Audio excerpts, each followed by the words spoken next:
Ingat bahwa ketika kita mengajari anak-anak kita berpuasa, itu pada dasarnya kita sedang mendidik, membangun, menumbuhkan, dan menyuburkan keimanan mereka, agar nanti ketika mereka hidup di tengah-tengah masyarakat, mereka sudah siap, pahit dan manisnya kehidupan bisa dihadapi dengan senang.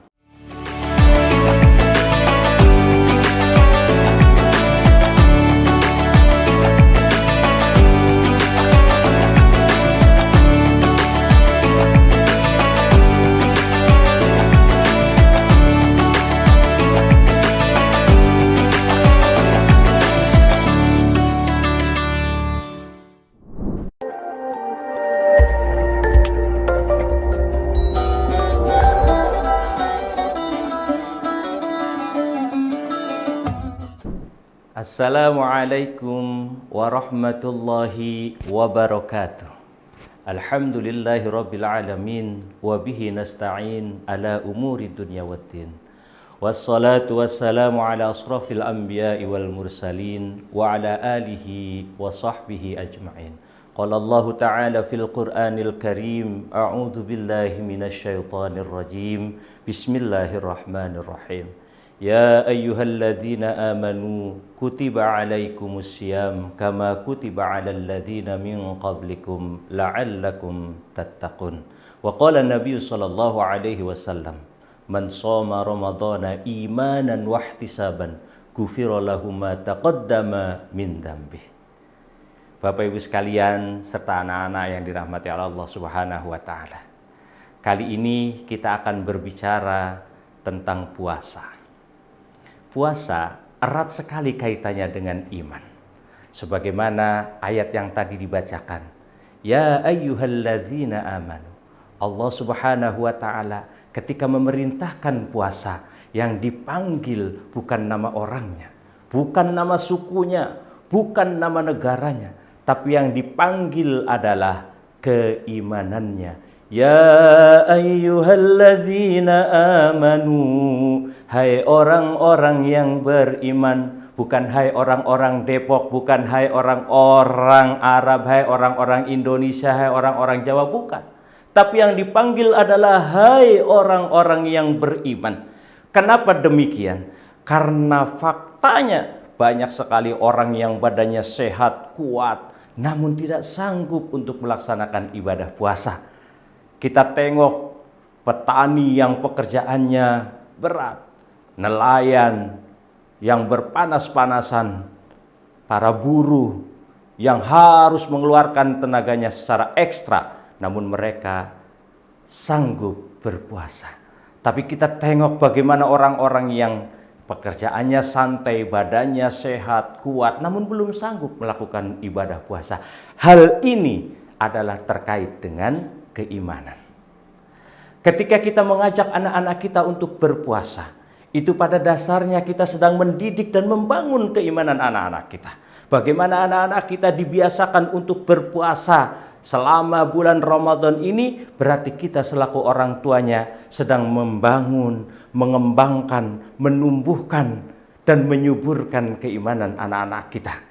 Bagaimana anak-anak kita nanti kehidupannya di masa mendatang? Mereka pasti akan bertemu dengan hal-hal yang mereka tidak sukai. Mungkin mereka juga berjumpa dengan hal-hal yang mereka tidak inginkan. Namun dengan keimanan yang sudah kita terapkan, yang sudah kita bangun melalui puasa, maka insya Allah mereka akan sanggup mengatasi segala keadaan. Bapak Ibu sekalian yang dirahmati oleh Allah Subhanahu wa taala.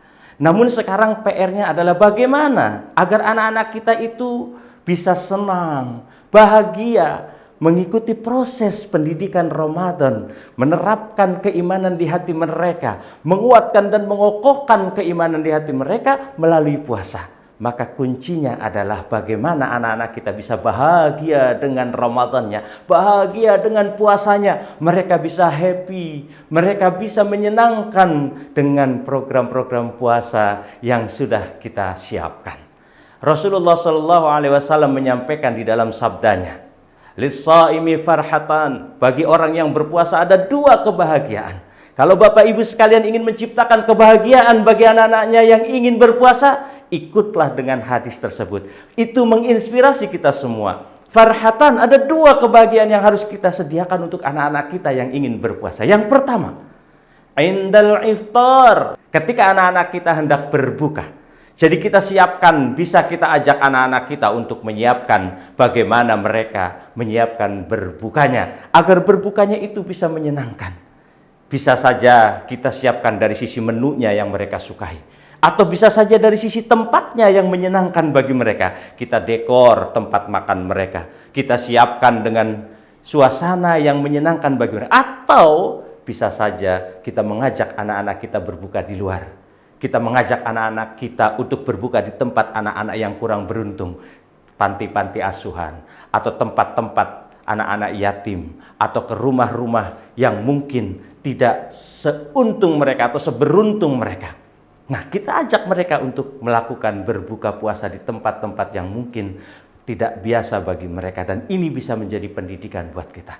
Lalu yang kedua, di dalam hadis Nabi itu disampaikan inda liqa'i rabbih, ketika berjumpa dengan Tuhannya. Berjumpa yang dimaksud memang sebenarnya adalah berjumpa ketika di akhirat. Namun bisa kita siasati di dunia ini dengan cara berjumpa dalam arti spiritualitas. Bagaimana anak-anak kita itu diajak untuk mengembangkan spiritualitasnya dengan beribadah sebaik-baiknya.